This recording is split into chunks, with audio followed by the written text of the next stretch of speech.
Worm is a web serial by j.c.mcrae, also known as Wildbow. You can read Worm in its original format by visiting parahumans.wordpress.com or donate to Wildbow's Patreon at patreon.com/wildbow. This story isn't intended for young or sensitive readers. Readers who are on the lookout for trigger warnings are advised to give Worm a pass. For a complete list, check the description for all of Worm's trigger warnings.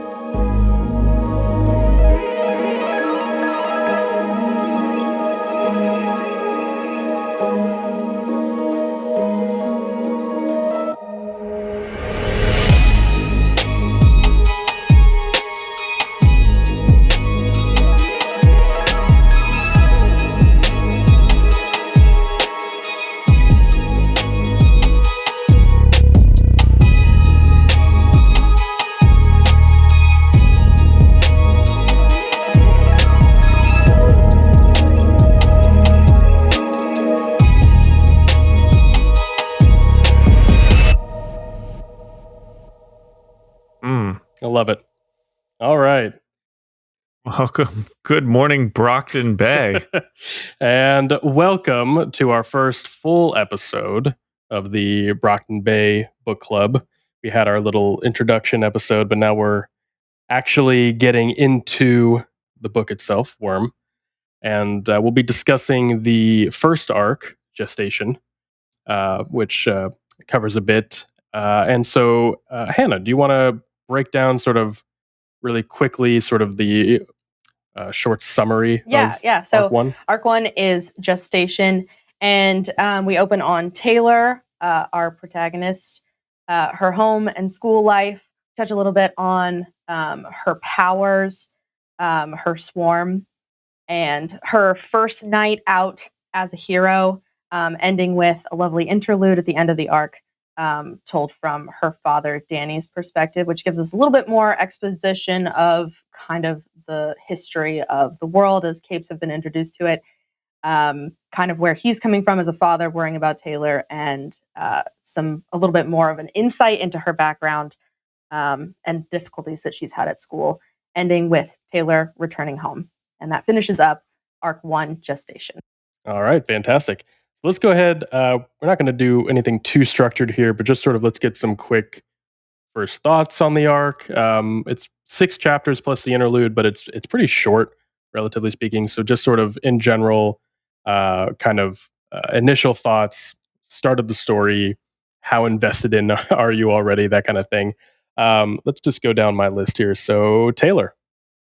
All right. So once again, just to reiterate, I am one of the 2 people that has not read this before. So I just want to make that very clear. So jumping right in, I definitely think that in-game is Mr. Gladly. I'm just going to go ahead and say it now. I'm pretty sure that he is behind everything. So that's going to be my main prediction that we're going to find out. Mr. Gladly? I can neither confirm nor deny. Yep, it was Mr. G. Mr. G was behind it all. So spoilers. Okay. Yep, exactly. So I'm just going to go ahead and throw that out there just to get things started. Definitely when I was introduced to Taylor, just based off description and whatnot, definitely got Violet vibes from The Incredibles. The same personality and just same things going on. Yeah. Interesting. Okay. Yeah. Okay. I can see it. Alan, what were your thoughts rereading this now?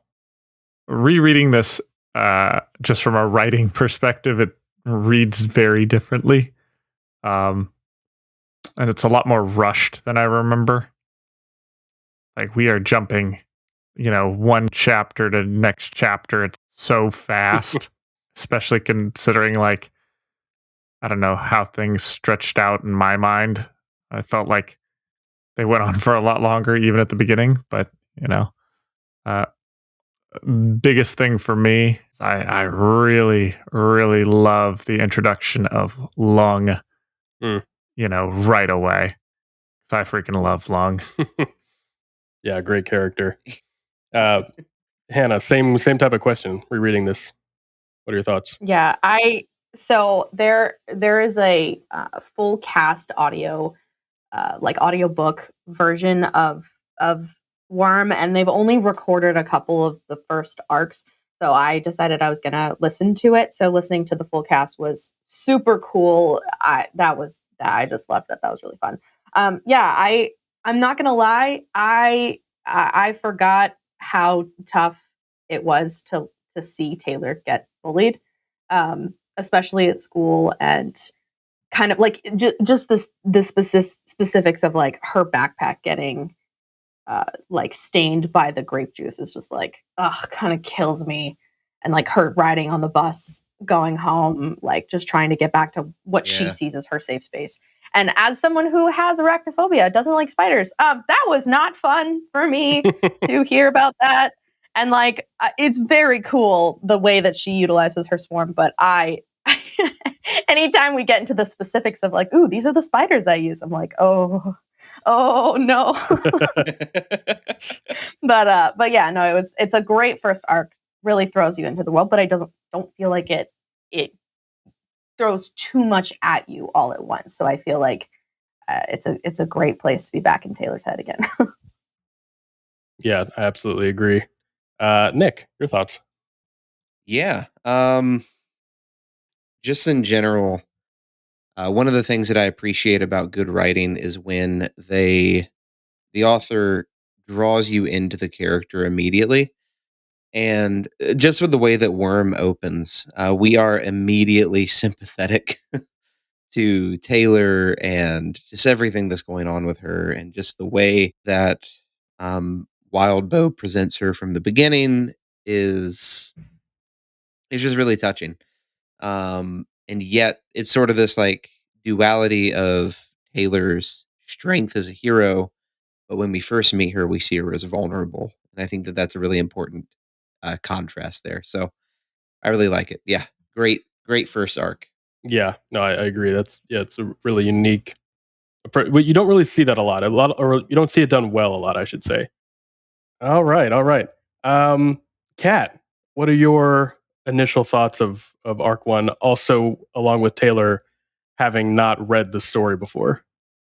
Yeah, so initially, I would say like the first kind of chapter wasn't really gripping for me, but as we started getting into the actual like starting to see the powers and especially like towards the end of arc one when we're really seeing the extent of her power, she's starting to interact with other people.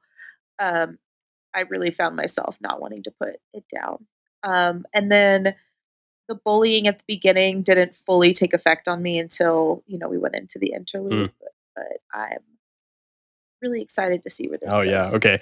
Definitely coming back to both Kat and Taylor at the end here, just for some future predictions. Curious to see what you guys think is coming next. But just kind of going chronologically through the arc. So kind of at the start, I was really curious what you guys thought, because one thing that I really enjoyed about the way Wild Bow starts Worm, as opposed to not just superhero stories in general, but just kind of general storytelling, but it's more applied to kind of the superhero genre, is we don't get Taylor's like origin. We don't get her moment where she gets her powers, which kind of going off to what you said, Nick. I think it was Nick or Hannah said how it kind of just get thrown into the world to start, like a world that's already thriving. Did that? I loved it. Did everyone else love it, or did you guys wish we had an origin, like a traditional origin story to sort of start everything? I kind of love it. I loved just being able to like I read through 1-1, I was a little confused, but then just being able to kind of just immediately jump into something. I mean, I'm not gonna lie to you guys, but by the next chapter I already have in my notes here, I was already like, okay, we're planning for a heel turn. Just like I have that written down several times throughout where it's just like, oh, okay, she's getting bullied. We're getting ready for a heel turn. Or oh, okay, we got bad guys showing up and confusing her. We're going for a heel turn. What's a heel turn? I don't know. Okay, so basically, bad guy. She's just going to be a bad guy. But that's a term for like wrestlers, like WWE. I mean, not that I like or don't like WWE. I'm not trying to. No, not at all. I would never give that up about myself. I'm curious in your mind then, as a new reader, what is it that's making you feel like she's going to have a heel turn? Well, definitely. I mean, we start off with the bullying, and then it's funny because you're immediately like, "Oh, this is kind of like a Carrie reference," and then the book itself says, "Oh no, this is Yeah. like I'm gonna pull a Carrie," and I was like, "Okay," but then she goes back to the house. She kind of decompresses, takes a shower, and is like, "Nope, you know what? We're still gonna go after being a hero." And there was just something about it there to where I was like, "Okay, this is definitely someone who's trying to do good, but possibly could get pulled in the other direction just based off of that." Okay. But I don't know. I don't know what's going to Not happen. to jump too far ahead, but do you feel like you were justified in thinking that when later in the arc she was mistaken for a villain? A little bit. Okay. That definitely what whenever she was mistaken for a villain, I was like, "Oh, okay, we're just going with this. We're just doing this early. Like she's a villain already." But then definitely definitely after she talked with Arms Master, which just to throw this out there, it is 2023. We definitely need to come up with a politically correct name for him. We can't have Master in the name anymore. No. But Arms main. yeah, then we'll talk about that during the like Arms big bedroom. But yeah, when we get to the script writing process of this, we'll discuss that. But right. but yeah, I'm still on the fence. I don't know. What are you thinking, Kat? I actually think that she's gonna be like a bad good guy, kind of like Deadpool, where they're trying to do good, but they're just really bad at it, or they do it in like the most unconventional way. So that's kind of how I see it, where like she was trying her best in this to like help. Like, oh, he's gonna kill kids. Oh my god, like, I'm gonna, and she did a really good job fighting him, especially for obviously the amount of inexperience she has, and considering how just overpoweringly, Hmm. impressive Long was with his powers. And then she finds out that they're villains, and she's like, fuck. Like, like I did all that, and it wasn't even for, like saving people that were good. So I think she's just gonna end up like kind of finding herself in that situation a lot. Like she's either just really bad at being a good guy, or she just does it in a strange, unconventional way. All right. Interesting. Yeah. I'm gonna be very interesting to see Taylor and Kat's predictions as the arcs go on. Pretty fun. It is something I noticed this time round was Taylor is an overwhelmingly like good and positive person in spite of everything going on around her, Oh yeah. Yeah. which I kind of didn't remember, but now that I'm rereading, I'm like, wow, yeah, no, she puts up with a lot, and despite all that, Yeah. she is still a good person. Well, it's sort of the Peter Parker theory of superheroes too, where part of what makes her such a good character is because you just feel Hmm. bad for her from the beginning. Yeah. Um, you have this like with Peter Parker where it's like, man, this guy's life, it's not great. Uh, his uncle dies in the beginning. Like, he's a superhero, sure, but his life's not great. And it kind of feels the same way with Taylor, where it's like, yeah, she's a hero, but at Yeah. what cost? Yeah. And just opening on the bullying and all of that is just really, really powerful. And, Sure. and it's not like she's perfect either. I feel like a lot of those like heroes, there's like no way I would ever misuse my powers. Like she's like, man, I could do this. I could send some bugs Yeah. after them, but they'd track me down. Like we know that superpowers Yeah. exist. I wouldn't be able to get away with that shit. Yeah.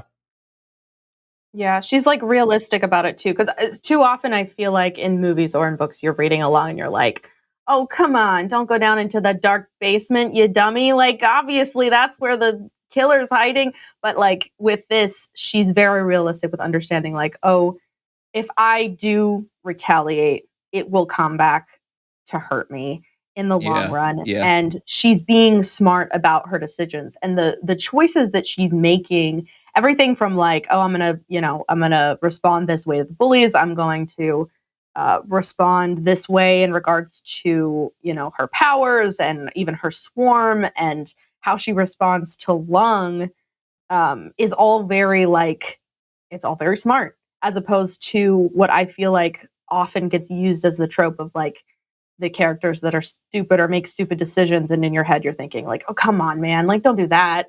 And so Taylor is very easy to put yourself in that space of understanding why she's making the choices that she's making. Like, even there's a section when she's fighting Lung where she's thinking to herself like, oh man, I should have brought a burner phone and I didn't, and I brought, my little bottle of mace my dad gave me, but I don't have a burner phone. And she's already thinking about the next time she's out.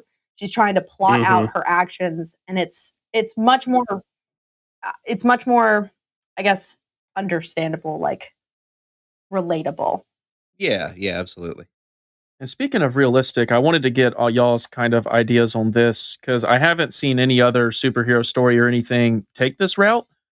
I thought the idea of like all of these heroes having their own Reddit threads, I thought it was hilarious. Like the fact that literally she's going into battle having like Googled these guys. Yeah. I love that. I love that. I that definitely got me into the story a whole lot more than others because I'm like, no, this is definitely a real life thing.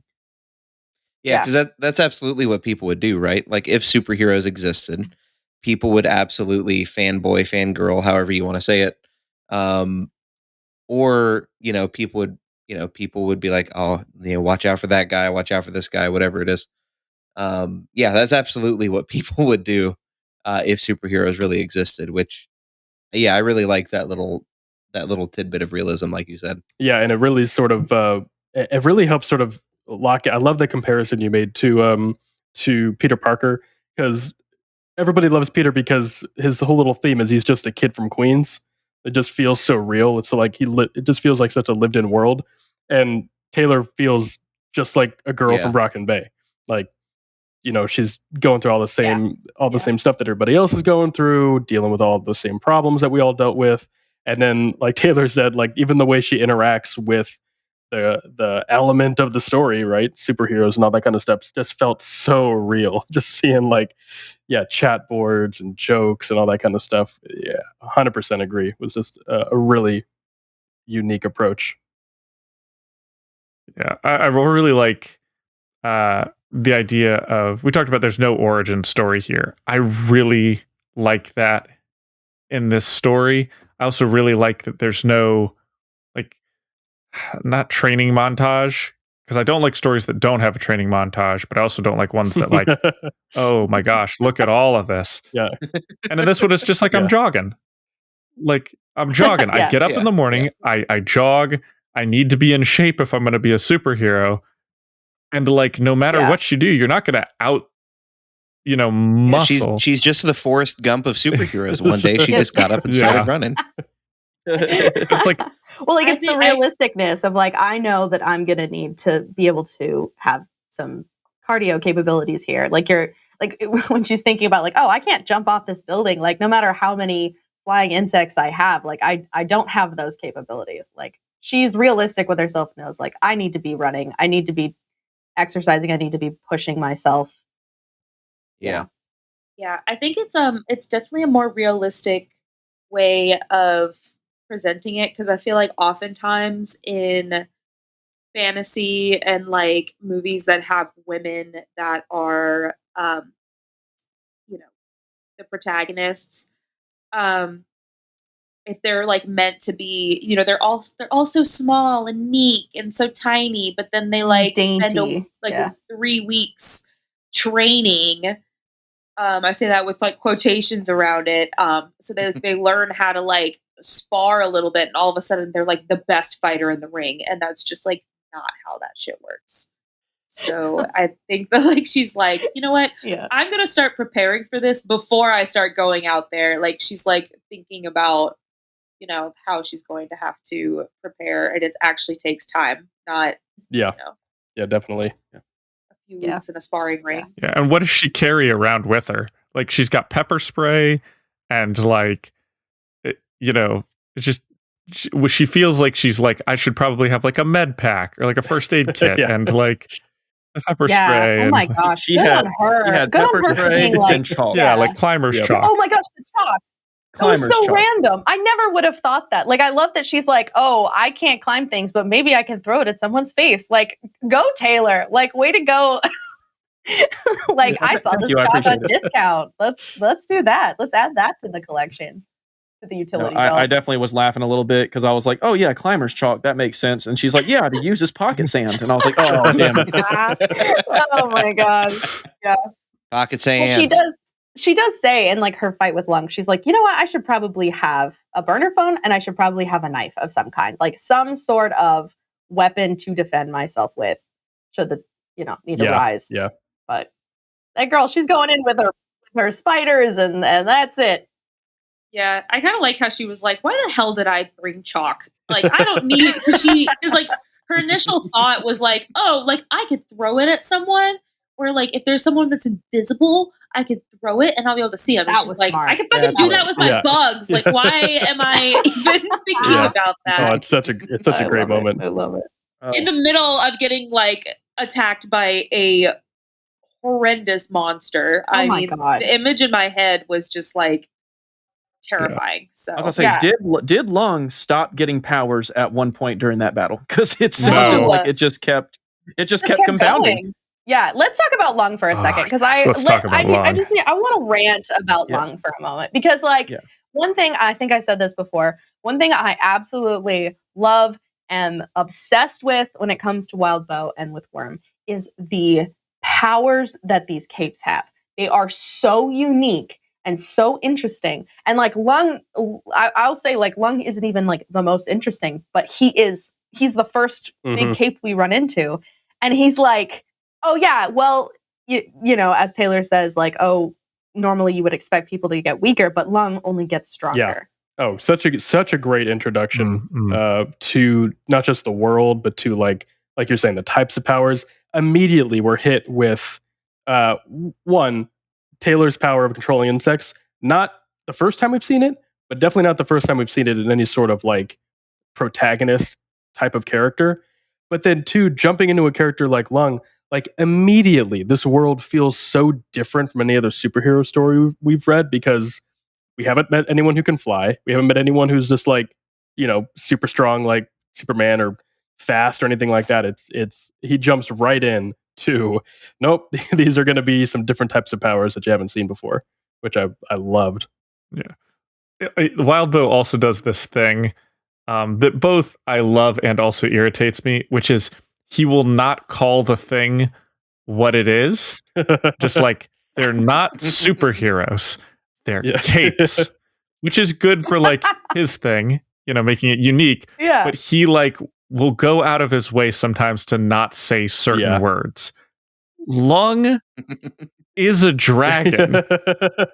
And he refuses to ever use the word dragon to references- describe him. And it is No, that's not true because Taylor does reference him as a dragon at one point. But it's very early on and it's only done once. So because I remember that being something before, and it just irritated me to no end. I'm like, okay, the fire, the scales, the wing things that allegedly come out of his back that she was reading about. Yeah. Like, he becomes a dragon the more he goes on, and he just refuses to say that or acknowledge it. I feel like, and Which is such a dichotomy because he's like, there's these people with powers, we call them capes, definitely not superheroes. So anyway, here's a member of the Asian Bad Boys. Yeah. And I was like, oh, okay, so gangs are a problem there too. I just wanted to say I went back and I did a quick word search. Alan is 100% correct about the dragon thing. I just pulled up the chapters really quick and like did a quick little word search, Control F, whatever. The only reference to a dragon at all is the reference to the fact that Lung has Oriental style dragon tattoos. That's it. All right. That's it. Oh, I'm telling you, So Alan was hates 100% using correct. it. This is like reading World War Z or watching the movies, and they refuse to call them right. zombies. They just my absolutely God. Oh, we- refuse. I mean, Walking Dead does Yeah. the same thing. That's why they're called Walkers, I walkers. know. spiders. It drives me up a wall. It's like we had zombie literature okay. before the walkers showed up. You can call them zombies. We're gonna call them zombies. I mean, you're trying to be unique though, and trying to set yourself apart. And like, I understand the being like, well, everyone's calling them zombies, so we don't want to call them zombies. We're gonna call them walkers, or like World War something Z, like they that, go out of but- their way to call them Zeds. Like- That's true. Yeah. Yeah. I do actually kind of like a little bit of something different though. With like capes as a different name for superheroes. Yeah, because they're not all heroes. Like, if you could call, I mean, I guess you could call them supers, but like, I like the capes. Yeah. I mean, Edna Mode would be pissed, Yeah. but besides that, Oh yeah. Yeah. Exactly. I mean, yeah, referring back to super is probably trying to avoid being too similar to the Incredibles. True, They true. literally call them supers. Yeah, they call them Yeah. supers. I do have Oh, a did- question that's a though. good point, actually. Isn't it the official? And that's just me trying to make sure I'm understanding. So officially, they're parahumans, and the slang like is Yeah, capes. Correct. Yes. Okay. Yes. Yeah. Just okay. And with the capes thing, I like that it's not, because like superhero is very, or like super villain. It's a very like black or white option, as opposed to cape, which could be Mhm. anything, Yeah. which I kind of like, because I feel And like it that. sounds like it's so common that calling them super, like, there's gonna be people, parahumans, that are more powerful than others, right? Like, Mhm. I Mhm. mean, just the way that they explained it so far, and that very quick, where the dad was watching the documentary in the interlude, and we got that first, kind of explanation of Yeah, exposition into the what world. the world is like and how this like started. And it sounds like there's a lot of people. It's not uncommon. Like it's not Yeah. uncommon.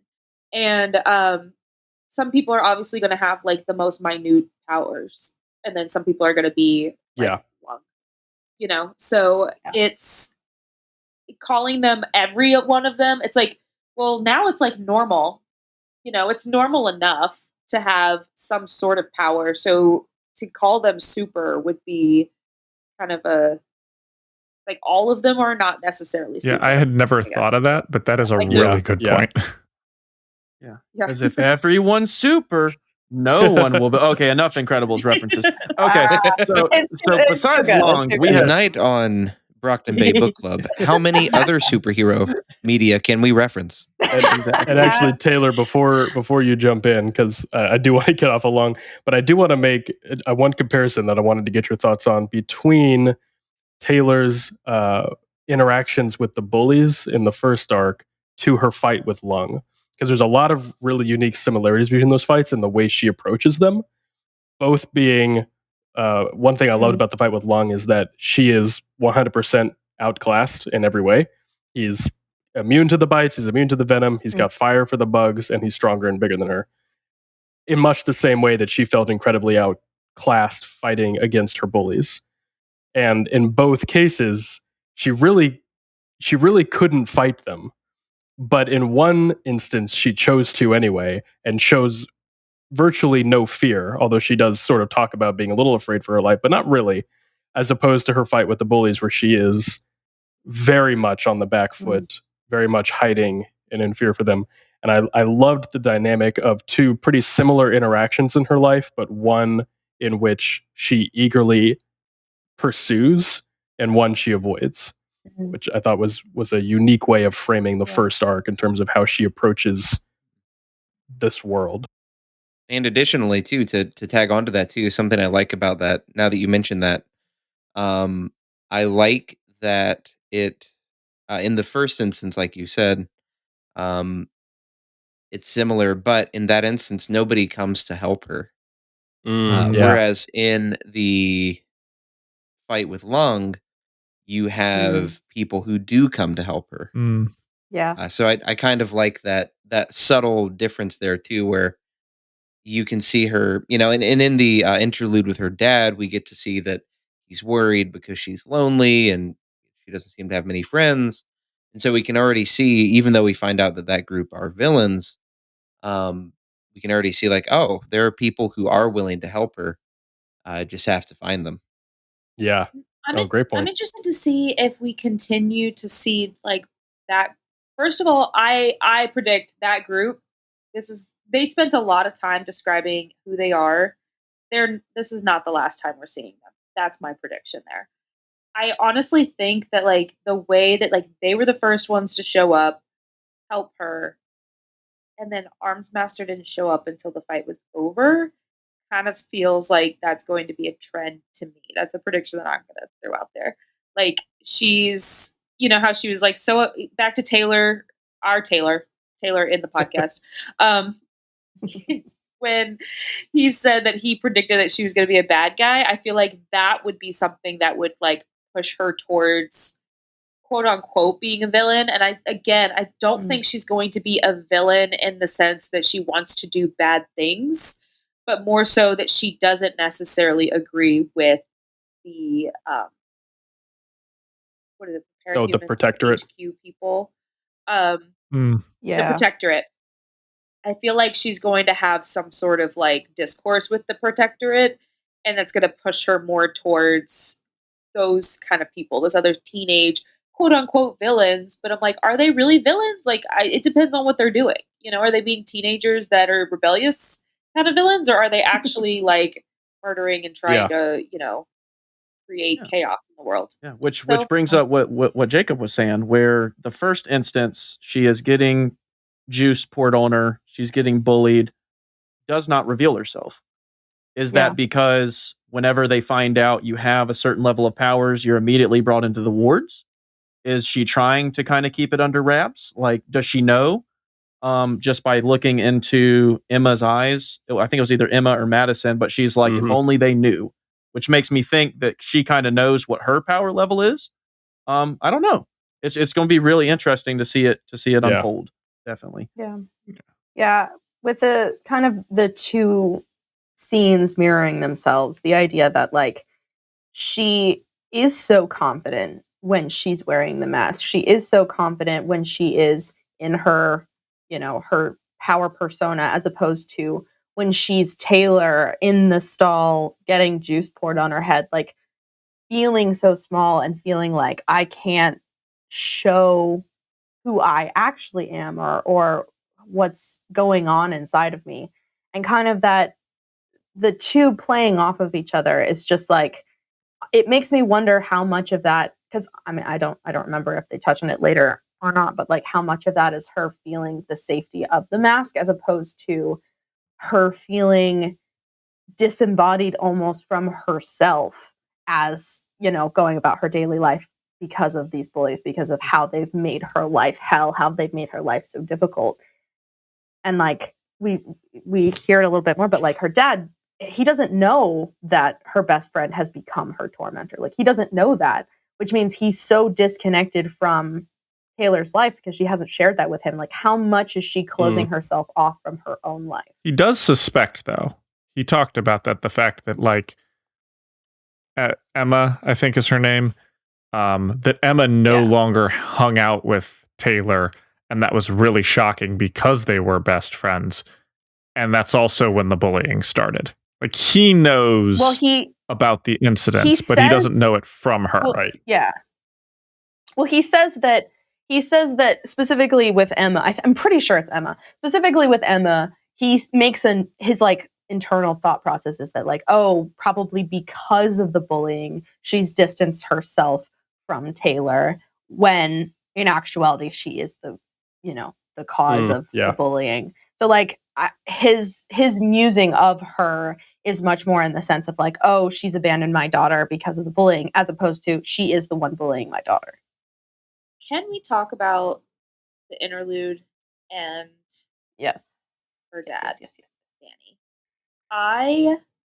First of all, I don't think I have ever seen the perspective of a parent and the torment that it causes to see your child suffering in this way.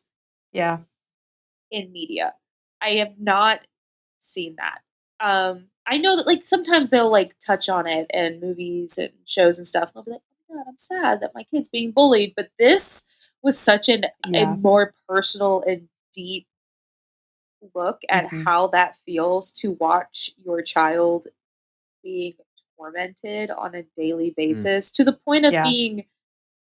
institutionalized. it's Mm. it was very, very heartbreaking to me. Yeah. And I really enjoyed that piece. Not enjoyed listening to how deep the bullying was going, but I enjoyed getting that perspective. Yeah, that 'Cause insight. I just feel like you don't get that a lot. You usually get teens being bullied in school. That's a common trope, but you don't normally get their parents inter monologue about that. Yeah, the Yeah. absolute helplessness that he is feeling, and like even the the contrast of like wanting to bust out of the door and like yell at her for worrying him and being gone so late and everything, but like contrast with the fact that like he just doesn't know what to do about Taylor. Like, should I give her the space? And that like conflict in himself, and like he is tying himself up Mhm. in knots. Yeah, and just the fact that he is a single dad too. I think that not only is that an unusual person to have in a story period, but especially as the parent of your protagonist, Mm, um, but the fact that he himself is grieving and he's we feel that grief where he's like, I just want to talk to her mom, but I can't, it just hurts like that, especially, if you've been in any kind of long-term relationship like that, like, imagining losing your significant other and having to raise a kid, it's just, oh, that part in particular always hurts me because I've imagined losing my wife and what that might feel like and how horrible that would be, and so it's like, just, it's very well written, very, full of pathos, to use an English teacher word. Mm. Um, go off, Nick. but yeah, no, that scene in particular, I was just like, "Oh, that I hurts." didn't remember him Yeah. coming out of the gate swinging so hard with his Yeah. interludes. Yeah. Honestly, Yeah. Oh my honestly Because though. gosh. it's What Yeah. a great first if I have to interlude. recommend Yeah. Worm, one of the highlights I talk about his writing style is not even like it's that great a prose, because rereading it, it's like, okay, this is clearly something that's published on the web. Like it feels like it. Yeah, yeah. But then you get to the interludes, and the interludes are Oh. so Mhm. alien in thought that Mm. they have to be another person. And you can, for a lot of them, especially later on, I remember, you don't even need to give me who the person is. I can tell by the way they think which character it is because it's so unique of thought and Yeah. perspective of how they see the world and what they're concerned with, like where their focus is on. And, of course, with Danny, his focus is on Taylor. You could, you never had to have told me who he was, and I could pick up just by, like we talked about, like, just the agony he's going through watching Taylor have all this struggle. Mhm. Um, that it could only be her dad. Like that's the only person it could have been. Yeah. Yeah, I'm glad you brought that up because it's so true. Like I love everything in Worm and I love the first person perspective we get from Taylor throughout the entire story. But the interludes are on a different level for me. And this we're not going to spoil anything, of course, but going through the rest of the story, the interludes are in terms of just writing style, like you said, on sort of another tier.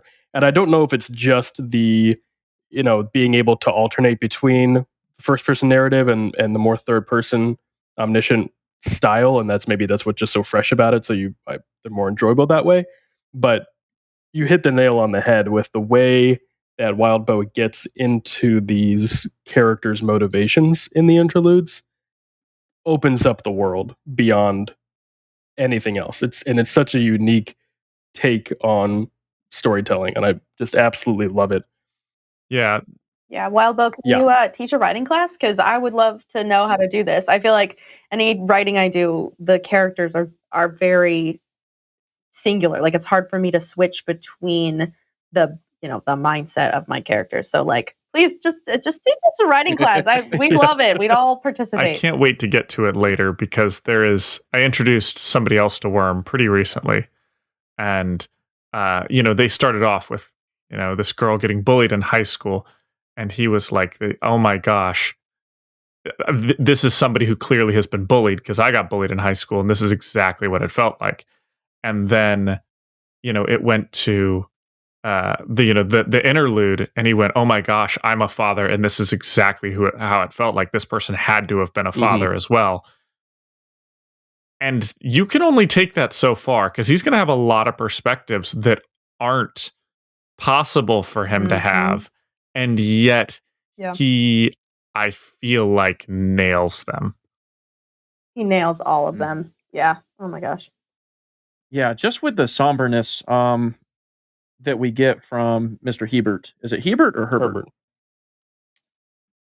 Mr. Herbert. Oh, I wrote Hebert Oh, down. is it Herbert? But just the Spelled somberness like that we Hebert or Hebert.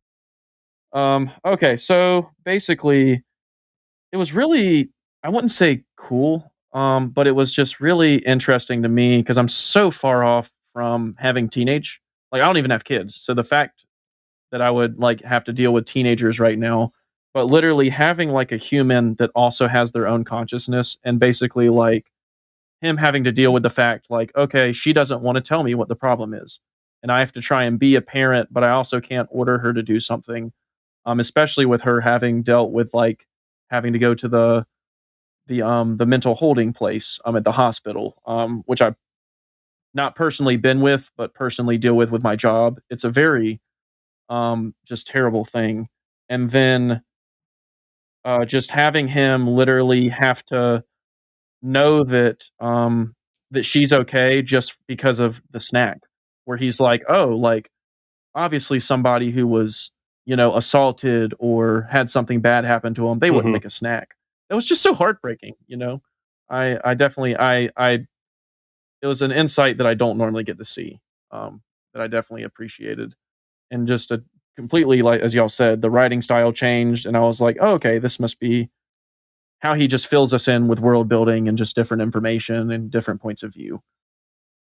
Yeah, that snack comment killed me. Really killed me. Like it like pauses everything that he does. He just stops and like can smell the toast. Is it toast? Like smells the toast and is like, oh man, she's okay. And like that weird sense of flooding relief, but also anger.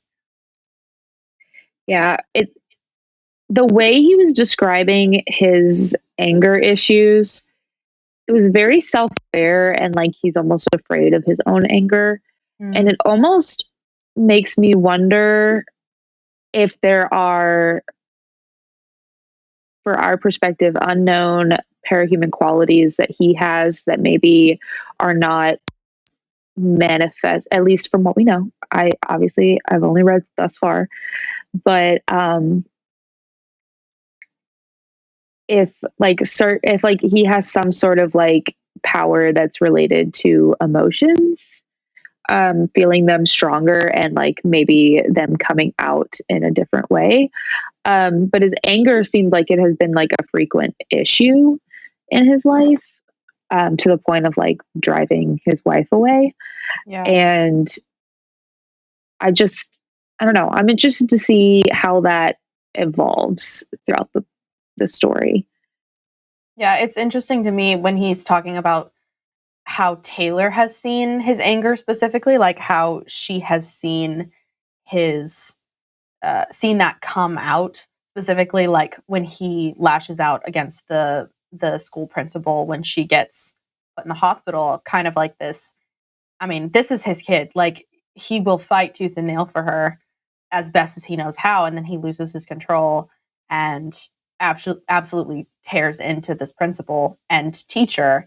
And Taylor, seeing that, having maybe not normally seen that anger come out as often, because he even mentions like he tries to hide it as much as possible. He's like very aware of it. And like you said, Kat, he's like he's aware of it. He knows it's an issue. He talks about it was something his dad was a very angry person. Like he tries his best to, keep a lid on it or keep control of it. And it makes me wonder what he does to deal with. Because when you're angry like that, you can't just keep it in. Like there's going to be an outlet that you need to have at some point. And having that outlet, like it makes me wonder like how he copes, how Danny copes, especially now that Taylor is like gone all the time. And like she mentions like he gives her the pepper spray, like he's worried about her. He wants to make sure she's okay. And yeah, just like not knowing where to put his anger and being worried that it's going to come out at Taylor, just like it came out at her mother. And just a quick note on the pepper spray. I love that it did get used, and it was, and I love that exactly. Yes. But reading about the pepper spray in the helpful. interlude after seeing it get used was kind of special too. Kind of some little vindication, even though Danny doesn't feel that himself, we as the readers can feel it. Like, good on you, Dad. You got it right. She did need that. Yeah, I like that. Oh, do we have anything else to talk about, Nope, or I is think it it's time prediction we to- gotta do- time. Real quick, I Gotta was do just some going to say, predictions. I forgot that I was muted. Real quick before predictions. So, I'm the only parent in the podcast, but know of. it was that we know of, right? Yeah, you never know. But I've struggled as a parent with dealing with trying not to be like my dad or my stepdad in certain ways, and that's really hard. And so it's just impressive. I just want to say it's impressive the insight that Wild Bow has into that feeling of I don't want to be like my dad. I don't want to be like this person in my life. I want to do better, but it is really a tough issue. And yeah, just that I don't know. I just thought that was really good insight, um, really good way of illustrating that feeling. I thought they did a good job of that. Yeah, agreed. Do we think it's weird that one of his assumptions wasn't that she was a cape? Like, I mean, he's thinking about all these options of like why she might be out, what's going on with her life, but like never once does he think that she's, out cape gallivanting or whatever. Like, does that seem weird to you guys? Because I kind of felt like that to me, but I didn't know if that was because like I've been reading it through Taylor's eyes and like I've been, seeing her, put her swarm together and fight Lung, whatever. But it felt like, and maybe this is me as an overthinker, but like my brain's going a mile a minute. I'm up for hours waiting for my kid to come home. Like one of the thoughts that crosses my mind would be she got into it with capes or she is a cape or something like that. Like when you live in a world where capes exist, like why wouldn't that be something to cross your mind? I think that while that is possible, it is possible that should have crossed his mind. I get the feeling that as a parent, there are certain things that as a parent you think to yourself, that'll never be my kid. Like sure, other people's kids struggle with X, but surely my kid would tell me if they, and you kind of deceive, you can kind of have this too close to it, that so close to it that you're blind to it kind of feeling. And I think that might be part of what's going on there with her dad is that he just doesn't even think about it because he's like, oh, Taylor, a cape? No, that's crazy. Like that kind of, I don't know. That's just my my thought on it. I'm actually really curious. I'm gonna look it up really quick. Or Michael, if you could look it up. But the percentage of like capes to or parahumans to regular people in the population, like I know they haven't talked about it yet, and they might eventually, but like I don't know. I don't remember. I remember like, the number off the top of my head if you want me to tell you. Yes, go for it, Alan. Of course, I believe it's 30,000 to 1. 30,000. So it is rare. Okay. It is rare. Even though it's kind of like celebrities, like only so many people win the lottery or are Taylor Swift, but we all know who they are. Okay, yes, he is correct. And so that basically means that it's less than 1% of the population. Is a cape. Yeah, so it's kind of like assuming your kid doesn't feel good, so therefore they have cancer. It's probably like that same kind of. Dude, I would concept immediately is- assume my child has cancer. I'm the overthinker. That's like, oh my gosh, we have to get this child checked out immediately. Well, I meant like not like a normal like I have a bellyache. Oh my god, it's cancer. Like Oh it's my so God, it's so rare. You're dying. Okay, yeah, no, you're right. You're right. One parahuman for every 8,000 One pair of Okay, so it's for less. every 8,000. in urban areas specifically. Okay. There's a okay. distinction there between parahumans and capes because this isn't a major thing, but it is revealed later that there are people with very minor powers who just kind of exist in the world and sometimes have weird little things happen. Yeah. But they aren't superheroes. They're not capes. Right. All right. With all of that being said, I think let's get into our kind of final chapter of the session. Let's do some predictions. We didn't get Yeah. into a few things in the chapter. We didn't get into Arms Master and the Undersiders, but there's going to be room for that in the following arcs for sure. Ooh, boy, do I have some hot predictions. You ready for this? No, Alan gets So- 0 predictions. Alan gets 0 predictions. I think it'd be fun to do two predictions. One immediate prediction. What do you think we're going to see in the next arc? And then 2, your long-term prediction. Just something wild that you think is going to happen down the line in the story that you think is going to happen. So, and this is exclusively just for Taylor and Kat as the two who are new to the story. So, Taylor, let's start with you. Okay. All right. Well, I'll start us off. So the prediction of how many capes per capita I can just cross out because now we know. Thanks, guys. Don't get to look forward to that anymore. Sure glad no one ruined it for y'all. Oh, I'm so sorry. I'm so sorry, Taylor. Well, this podcast was fun. I just want to. No, I'm just kidding. Okay, so immediate predictions for this week specifically. What is her name going to be? So first for a serious name, I'll put out maybe her cape name might be the Carapace. Wow. Because that's pretty bug-like. Or just based off the sheer amount of bugs and insects that she gets killed, the Exterminator, because she just gets them all killed. And then of course a funny one because you got to throw a funny one out there. The women that typically chase firefighters and policemen are called badge bunnies. So I'll call her the Bug Bunny. Oh my god. Oh my God. Yeah, not to be confused with The Bugs Bug Bunny. Bunny. That's amazing. And then my long-term prediction is, it's not necessarily a prediction, but this is something that I'm interested about. So the Golden Man appeared on May 20th, 1982. That was like the first parahuman that appeared. He first donned his suit in 1999. And then we had the first suit that was killed in 1989. So the reason I'm bringing that up is, do I need to worry about 9/11? Is 9/11 relevant to this universe? Do I need to forget it? And that is going to be my prediction. I want you. No one say anything. That is No one gonna say be- anything. that is gonna be- No, Come on. no way. The whole That is gonna Can I be- tell him to circle it, to underline it? yeah. That's what I want. I want you to circle and underline that because Yeah. I want So to come back to basically, that one day. as far as world building goes, are we in Iraq? Did Afghanistan happen 9/11? Okay. So what are we thinking, Kat? All right. Okay. Yeah, I want to hear Kat's predictions. Okay. So I guess for immediate predictions, I'll be honest, I already accidentally spoiled her name for me. So I'm not going to spoil that for Taylor. It was My an heart is accident. It was an broken. accident. It was a whoopsies. So for immediate predictions, I think that it won't take very long for her dad to figure it out.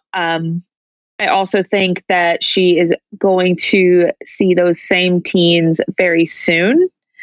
And I don't know if this is a long-term or short-term prediction, but I think that she's going to make like a final decision. Like she is not joining the wards.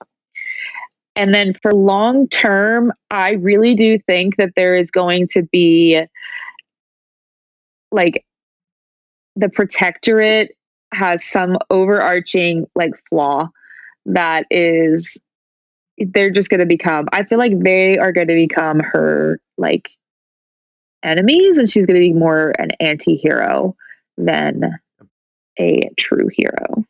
I will tack on to that. I definitely am skeptical of the wards. I definitely don't think that that's a good thing.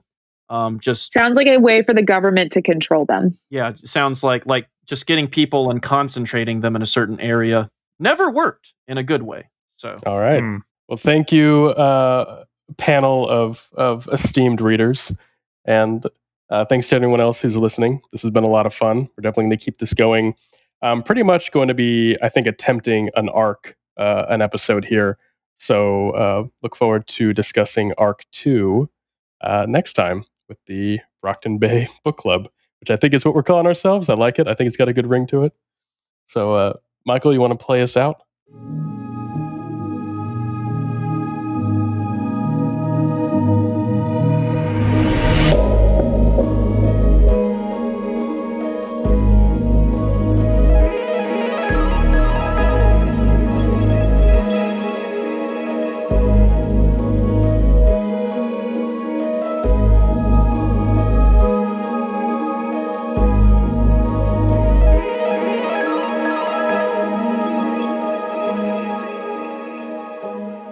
All right, Arc 1, Gestation.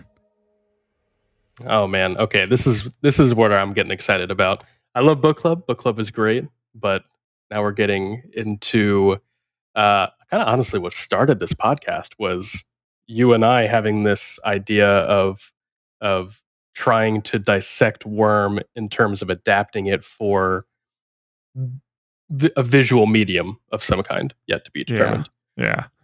And so, just so everyone else, I was going to say, just so anyone, so because we haven't really introduced this segment in particular yet, we're kind of be going through, sticking with the book, the same kind of reading order that we're doing the book club portion in. So, pretty much just talking about arc 1 here.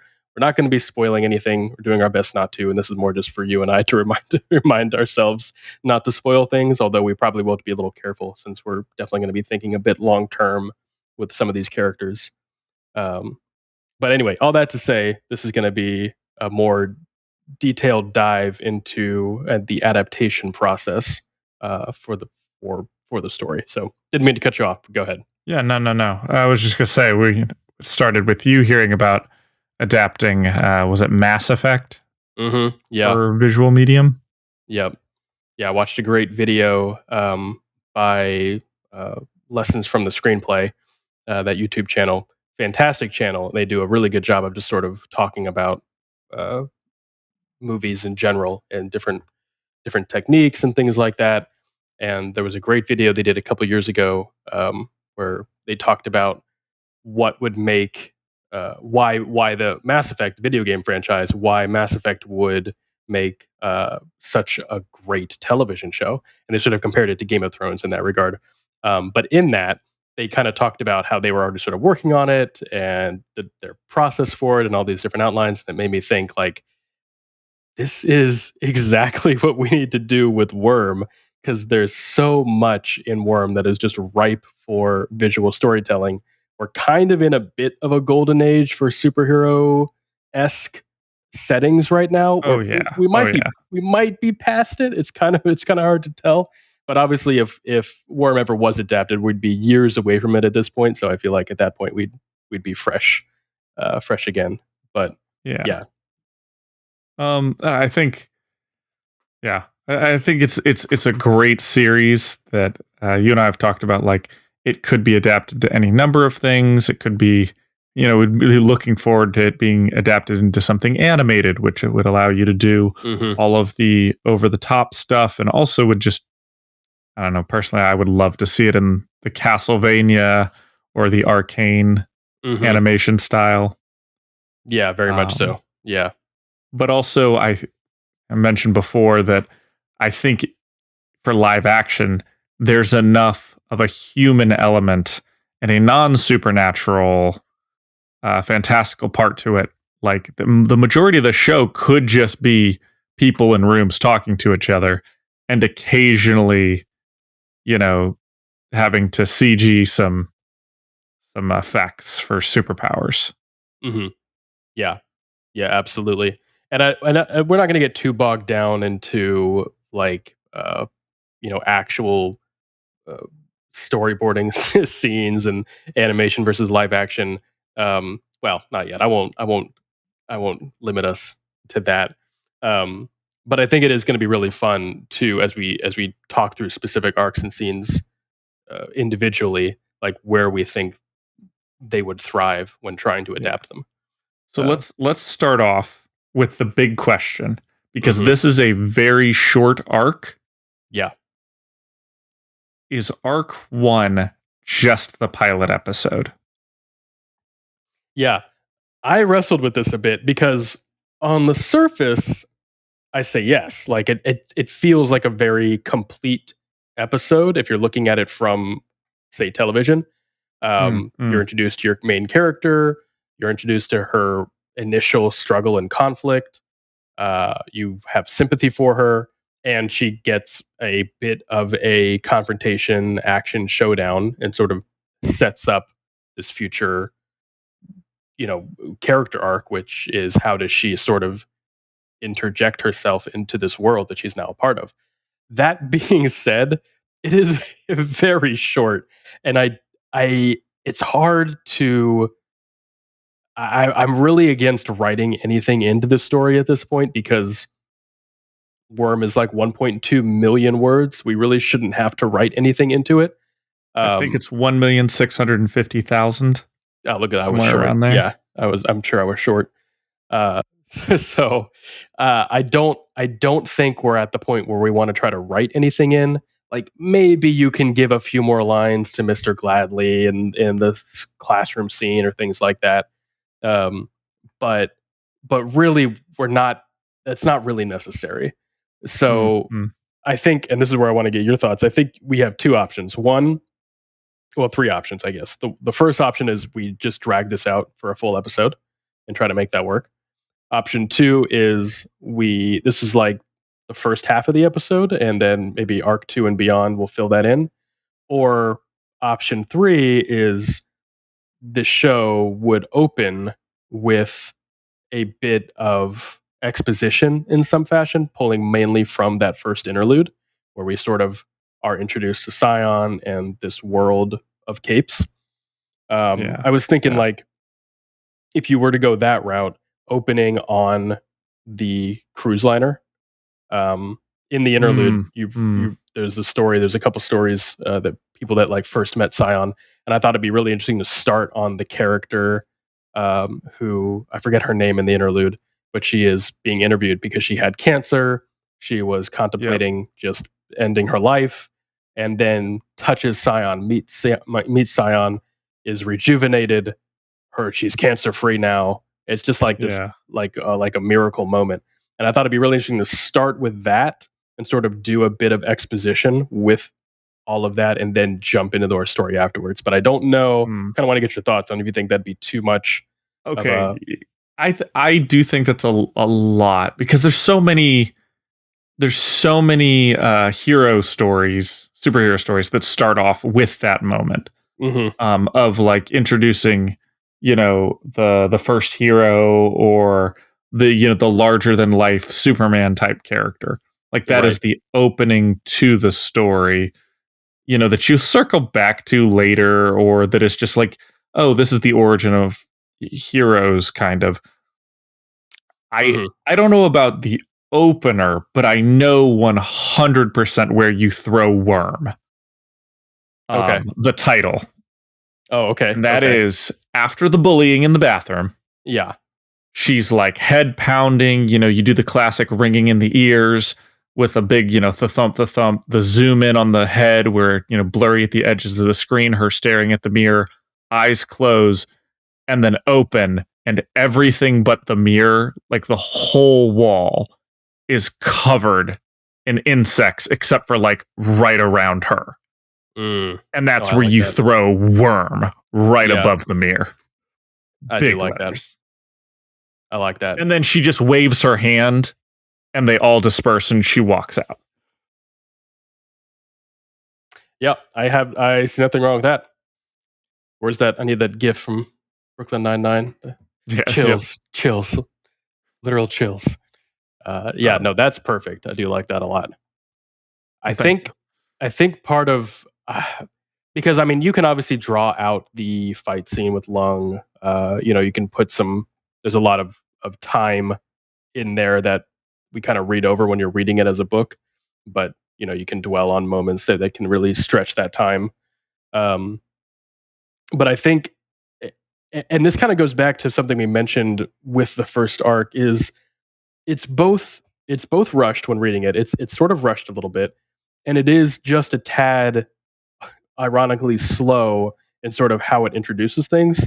And I wanted to get kind of thinking about the way we would adapt this. I was trying to think of other pilot episodes of television shows that I've really respected and appreciated, and like what they did right, and how we can take that and apply it to Worm.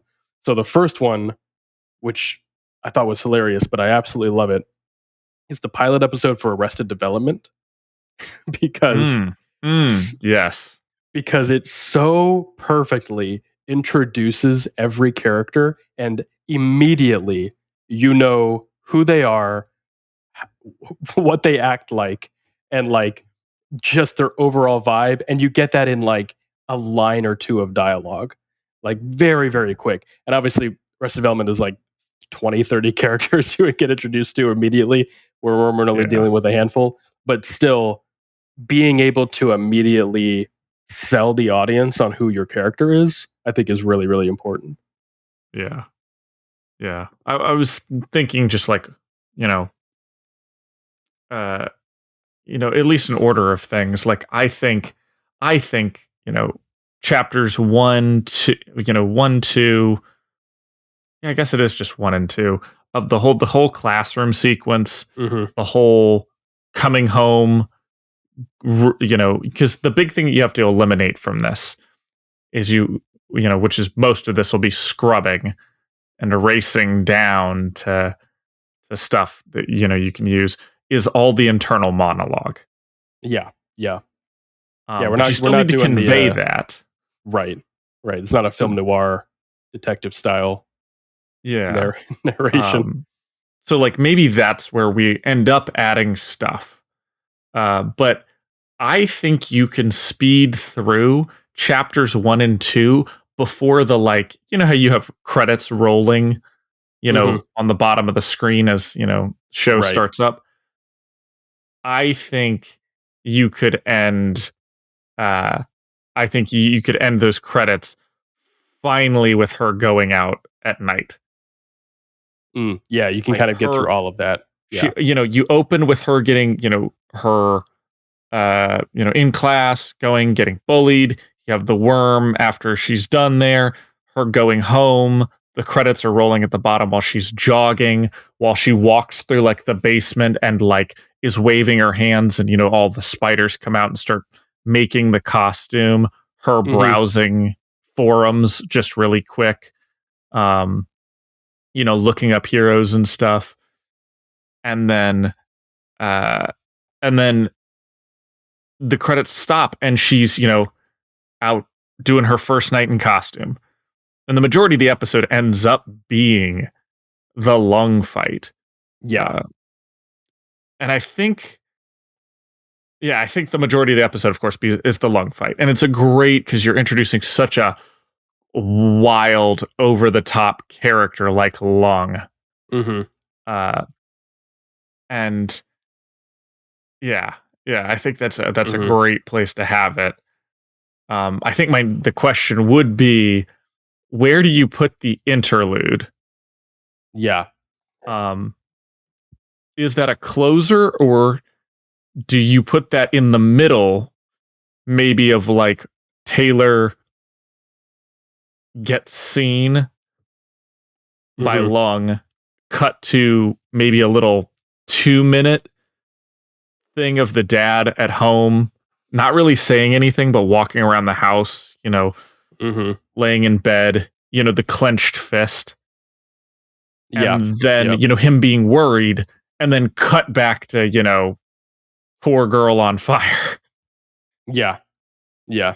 And this is honestly probably something we're going to come back to a good bit in terms of, because I think anytime you're adapting books to television or film, you run into the exposition problem, right? Because like books, you can literally just write and spell out the exposition.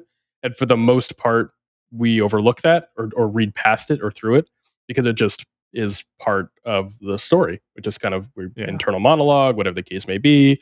We're just sort of reading it and it's needed and necessary.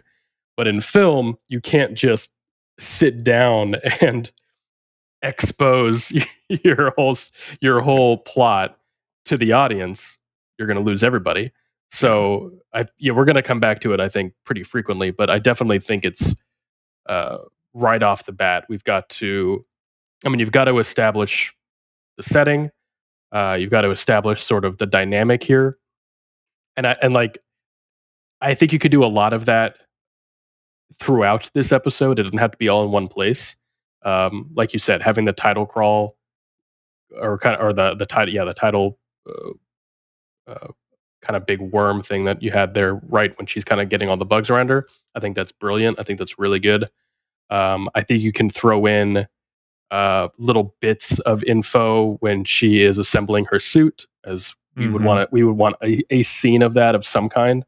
So whether we can see what's on her computer or something like that, just having little bits here and there, posters on the wall of the garage, right, of other heroes, things like that, that just sort of help add to the world, sort of that everybody feels. A really obvious one, obviously, is in the background, in the water, right? We can see the Protectorate HQ in the force field that she talks about. So like little things like that that are just especially sort of she's scattered. running.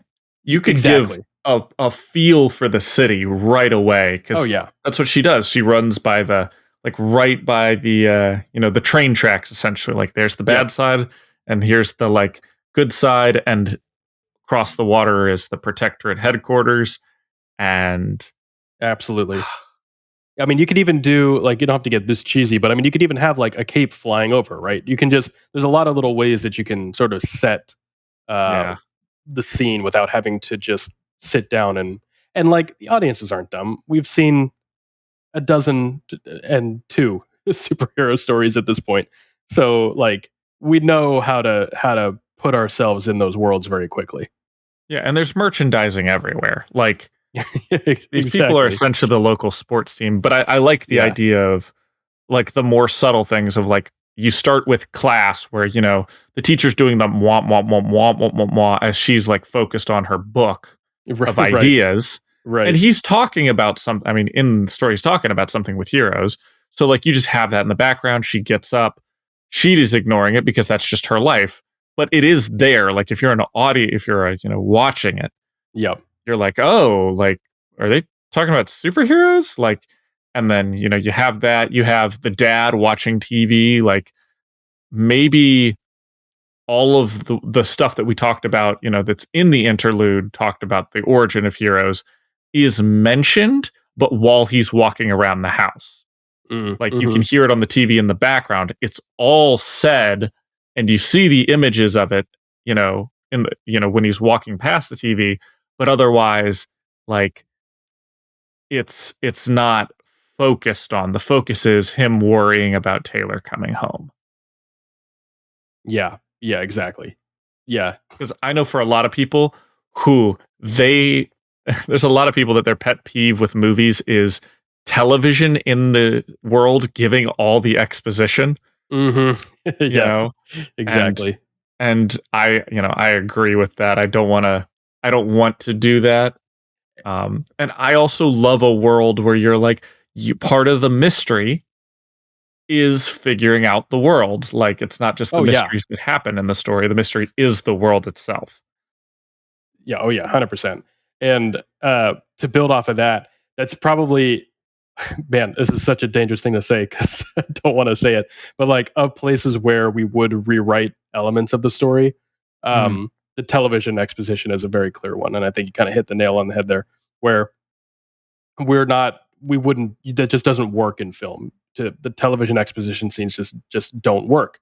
Like we're already watching a screen. We don't need another screen telling us things about our story, right? So you'd have to do that a bit differently, whether it's just sort of rewritten a bit or condensed, or like you said, just kind of off in the side, not a big deal, but just sort of adding to the ambiance of the setting, you know, Yeah. stuff like that would kind of make that work a bit. Um, let's go. I want to talk about that long fight a bit because Yeah. I think, like you said, I think regardless of where we choose to like stake the beginning and end of the pilot episode, the long fight is most of that is going to be the big thing of that first episode that sort of grabs a reader's attention. Um, so I think it works so well because the way it's written, the way Wildbow writes long, like we were talking about in our previous section, is so unique and it's such a fun visual element. I mean, there's so much to work with there, like the scales on his back, his like slow transformation, his voice sort of changing in terms of how he growls. Obviously, the pyrotechnics, the swarm, the bug. It's a mastery of just like so much to pull from. And then of course at the end too, you got bitches dogs that come in, right? We get to see those for the first time. Whoa. Hellhound. My apologies, right? Yeah, we got to use the protectorate terminology. Hellhounds dogs that come in, we get to see those for the first time, and the rest of the Undersiders as well. Yeah, so a lot to work with, a lot that kind of gets thrown out you at the end, which sort of does contrast the slower, I would say, start in terms of action pacing. Yeah. So yeah, where do you see? I guess let's look at it this way. After the fight ends, where do you see the episode ending post fight? I think when she comes home, after all of this, she sneaks to the door, she makes herself, the toast. The Mm-hmm. dad hears her eating in there, knows that she's okay. He takes like a sigh of relief, but you can tell that he's still tense. Mm-hmm. And meanwhile, she goes upstairs, and despite having like singed hair, clearly beaten up, dirty, she sits there with her toast like in her mouth, like laying on her bed or whatever, Mm-hmm. and fucking just like smiles and like maybe even like laughs a little. Yeah. Just like Yeah. and that's Yeah. where you cut it. I'm gonna add something to that, but I'm gonna save it for next time because it does incorporate a little bit of just the very next chapter. But I love that imagery that you have there to the way to end it. Yeah. Yeah. But we'll come back to that. Yeah. I think I know what you're talking about because I know what a great an ellipses, if you will, from where we started, where you end. Wait. Yeah, exactly. Yep. Because I was thinking the same thing. Yep. Okay. We're on the same page. All right. We'll come Yep. back to that. Yeah. All right. Well, now, okay, we've got a little bit of a beginning, got a little bit of an end.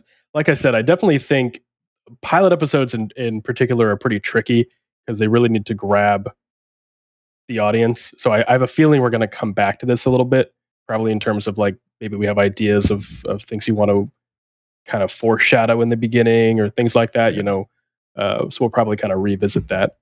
One thing formatting wise was, is this the way we're casting? Is this for 30-minute cut or is this for 50-minute cut? Yeah, that's a great question. I think the best way to go about screenwriting is to abandon any idea of episode length and instead make sure that each episode is containing individual arcs within them so that you are telling the story that needs to be told and not one that's confined to any amount of time. Okay, that's interesting. So a lot of stage plays are often directed from what are called French scenes, which are a French scene is when the scene is not divided between when like the lights come down or go up, but when a character enters and then leaves the scene. It's called a French scene, and I love that way of visualizing stories because it breaks the story down not in terms of like the actual scene you're looking at, but the character in that scene, which I think is the most important element of a story. And Wild Yeah. Boat does that so well. So as opposed to thinking about like, okay, we need to do a 30-minute episode or a 50-minute episode or a 1-hour episode or whatever the case may be, instead thinking about like, okay, do we tell this character's story in this episode effectively? So like, I think ending the way you said to end Taylor's little arc in that story, a little smirk, a little something like that, a little bit of satisfaction is a fantastic arc for her character, given from where she starts at the beginning of the episode, where she's on the opposite end of that. And in the same way, we can get a little bit of like Lung's character, right? So Lung has a bit of an arc too. He starts from a position of power and ends captured. So right, so you telling these little mini complete stories. So whatever that episode length ends up being, once you've told that story, now you're good. You're done. So then you move on from there. Yeah, because I'm one for efficiency. So I would like, oh yeah, honestly, 30 minutes, easy for this. Like, there's not a whole lot of complexity of this. I love visual storytelling rather than like the exposition being said out loud. So like, I would do all the expositing while they're walking from like scene to scene. Right. And then they're done. Like, right. Which for some of this is like, oh, that's an entire arc. Or not an entire arc. That's like entirety of chapter 2. Like you can, I can do the entirety of chapter 2, 20 seconds. Yeah. Yeah, exactly. And we're going to get a lot of that too as we go on. Like we were talking, arc 1, pretty short. Maybe the shortest arc. I think they only get longer. Oh yeah. But then, and as they do get longer, we're gonna have those issues where we can't fit entire arcs into an episode, and then we're gonna have moments where we're probably like, all right, this entire arc can probably cut it. Like we just need to cut this entire arc. My future prediction, I think there are only going to be like 2 arcs that we can cut entirely. And I think there's going to be the odd episode that is just a full episode. Yeah. Yeah. Oh, for sure. Which makes things tough. Yeah. Yeah, it does. But also exciting. And that's why we're here. Also, I think we'll probably work on this a bit off podcast and maybe kind of update podcast as we go. But we're not really talking about like actually writing the dialogue out. But I would love to do that. But that's way too tedious for an audio podcast. But definitely something I think that'd be fun to work on, and then sort of you and me update. You and me. Well, that's what I say. We're gonna after this, like we have like a Google Doc or something. Yeah. And most of it isn't adding dialogue; it's scrubbing all the description. Yeah. Yeah. Exactly. That's going to be the majority of it, and then what we're left with is our story, pretty much.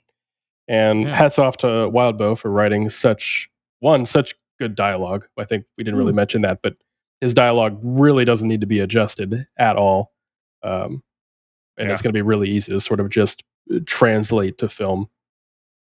And then too, the first person narrative does give us a really great way to like set scenes. It does a really good job of setting the scene. So it's really not too difficult. He made it, I'm not going to say easy, but he made it exciting. So. Well, that's all I've got. Did you have any? I think it was pretty good. Any final thoughts? Well, if that's it, I can close this out here. Thank you so much for listening. Read along with us at parahumans.wordpress.com. We'd love to hear your thoughts. What did you love? What did you hate? Anything you think we missed, etc., as long as it's kind. If you'd like to get in touch, you can find us on Twitter, Threads, Instagram, TikTok, and Reddit at Brocktonbaybc, or click the link in the description.